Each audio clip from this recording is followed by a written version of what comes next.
komitmen kita ya tidak diragukan ya mestinya, karena kalau kita lihat statistiknya, kita selalu memblokir konten judi online di media digital atau media sosial. Datanya tadi sudah diperlihatkan oleh Kompas begitu. Ya.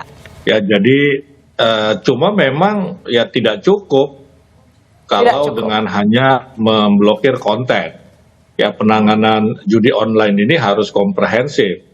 Kalau penanganan secara teknologi, ya ini saya kira juga sekali lagi tidak cukup, karena teknologi berkembang bahkan makin memudahkan ya mereka, misalnya katakanlah bandar-bandar judi untuk memasukkan kontennya ke media online begitu. Jadi saya kira ada hal lain yang perlu kita lakukan secara komprehensif dari hulu ke hilir begitu. Ya, mekanisme take down konten-konten ini kan hanya salah satu dari katakanlah penanganan secara komprehensif judi online ini begitu.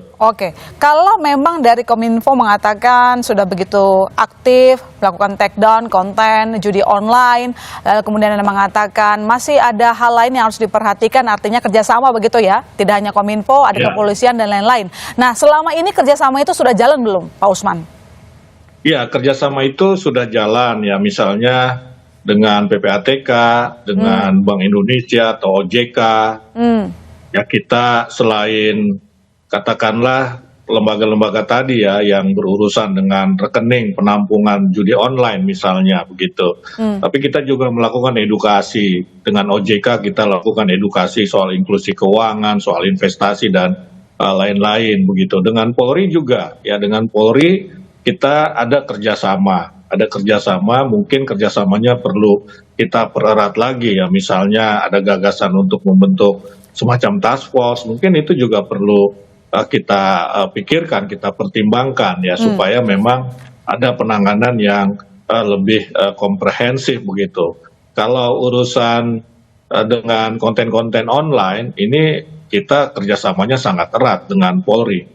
Ya, sebagai informasi saja, konten judi online itu adalah nomor 2 yang terbanyak kita take down setelah pornografi.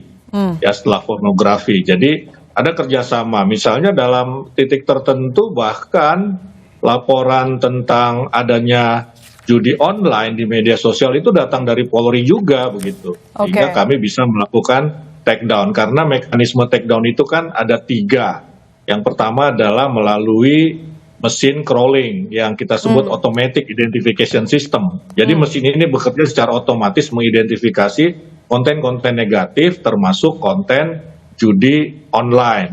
Kemudian yang kedua melalui mekanisme patroli siber. Ini timnya Kominfo yang melakukan patroli 24 jam di media sosial, dan kalau menemukan konten judi online akan kita identifikasi. Kemudian yang ketiga melalui laporan masyarakat. Ya, jadi partisipasi masyarakat secara umum ini diperlukan sehingga Kominfo bisa melakukan take down. Take down itu kalau dia berupa situs atau portal bisa langsung dilakukan oleh Kominfo. Tetapi kalau dia ada di media sosial, apakah berupa promosi ataukah langsung ke gamenya, itu kita harus minta ke platform untuk melakukan take down. Tidak bisa Kominfo sendiri melakukan take down. Tetapi kalau situs atau portal kita bisa langsung melakukan take down.